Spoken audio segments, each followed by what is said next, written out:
Hello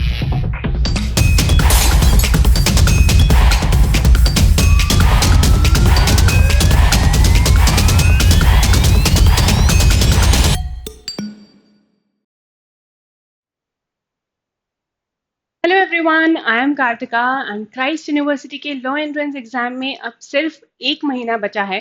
तो चलो देख लेते हैं कि इस एक महीने की स्ट्रैटेजी क्या होनी चाहिए।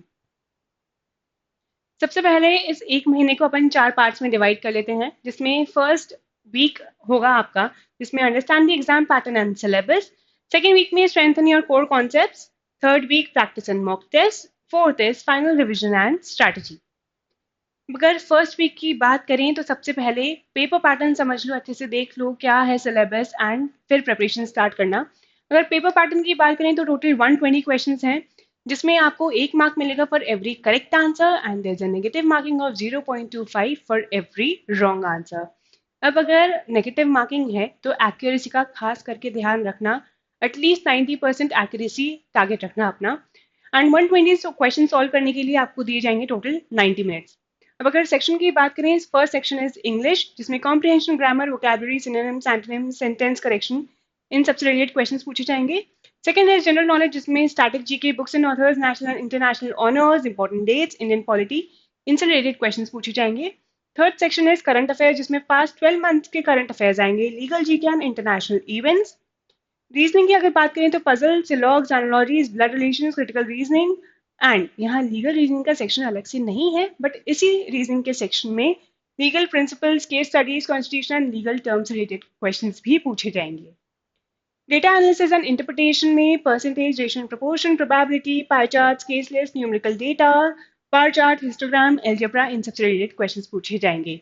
अब अगर पेपर पैटर्न समझ आ गया है, सिलेबस समझ आ गया है, तो सबसे पहली चीज जो करनी है वो है अपना शेड्यूल बनाना। अब शेड्यूल में एटलीस्ट डेली आपको एक सब्जेक्ट प्रैक्टिस करना है, अगर अभी आपके बोर्ड एग्जाम्स चल रहे हैं तो। और अगर बोर्ड्स नहीं हैं तो एटलीस्ट 2 सब्जेक्ट तो प्रैक्टिस करना ही है। Then focus on your weaker areas while maintaining strength. जो वीक एरियाज आपके थे क्लैट के टाइम, एलिट के टाइम या स्लैट के टाइम, मेक श्योर अब वो वीक एरियाज ना रहें, उन पे अच्छे से वर्क करना। Then revise the basics and concepts of all the sections. Practice start करने से पहले मेक श्योर एक बार प्रॉपर रिविजन कर लो। Give at least 2 hours daily for current affairs, cause past 12 month के करंट अफेयर्स कवर होते हैं तो उनको रिवाइज करना भी उतना ही इंपॉर्टेंट है। तो डेली 2 घंटे तो देना ही है। Give at least 1 mock.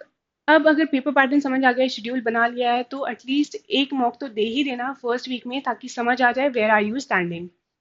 अब अगर मॉक दे दिया है तो उससे भी ज़्यादा इंपॉर्टेंट होता है एनालाइज करना, क्योंकि अगर एनालाइज नहीं किया तो मॉक देने का मतलब ही नहीं निकलता है। सेकेंड वीक में अब क्या क्या करना चाहिए? सेकेंड वीक में give at least 2 hours for practicing your weak areas, क्योंकि जितना अच्छे से अपने वीक एरियाज को सही कर लोगे उतना ज़्यादा बेनिफिट में रहोगे।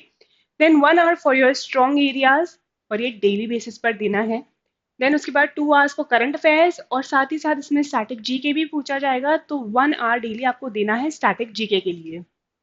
If you are weak in cons, then practice it daily for at least 30 minutes, और अगर आपका अच्छा है क्वांटिटेटिव टेक्निक्स, देन आप ऑल्टरनेट डेज भी प्रैक्टिस कर सकते हो। गिव 2 मॉक्स पर वीक। अब सिर्फ 3 ही हफ्ते रह गए हैं, तो सेकेंड वीक में ट्राई करना कि एटलीस्ट 2 मॉक्स तो देना ही है आपको। Analyse the मॉक्स properly and work on your weak areas. जितने भी मॉक दे रहे हो मेक श्योर उनको अच्छे से एनालाइज करना ही है। Start brushing up your skills for skill assessment and micro presentation. Christ university का जो लॉ एंट्रेंस होता है उसमें 4 राउंड्स होते हैं।